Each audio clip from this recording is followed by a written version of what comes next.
কেদারনাথ মন্দিরের মতো করে তৈরি করা আছে। তো সাইডে জলের মধ্যে মন্দিরটা প্রতিষ্ঠা করা আছে। আর এই যে এই দেখো একটা সাইডে খাঁচার মতো করে করা আছে, এখানে এমু পাখি, তারপরে খরগোশ, রাজহাঁস।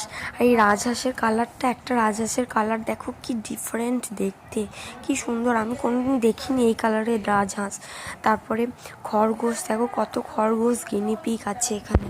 ওখান থেকে বেরিয়ে আমরা সবাই মিলে চলে এসেছিলাম একটা মিষ্টির দোকানে। মিষ্টির দোকানে এসে চপ, গজা, জিলাপি খাওয়া হলো। তো চপটা খেয়ে আমার এতটাই ভালো লেগেছে, আমি আরও একবার দাঁড়িয়ে পড়েছি একটা গরম গরম চপ নেওয়ার জন্য।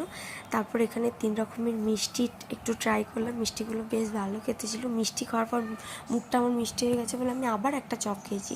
তারপর একটা জিরা সোডা নিয়ে চলে গেছিলাম বাড়ি।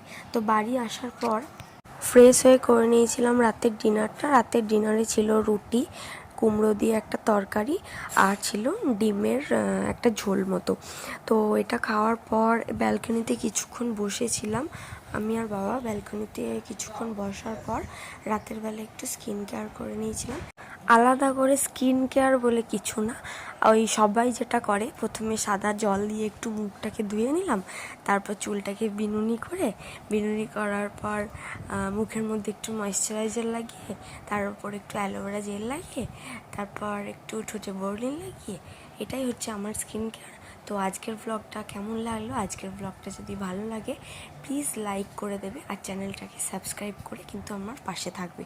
তো আজকের ব্লগটা এতটুকুই, দেখা হচ্ছে নেক্সট একটা ব্লগে। বাই।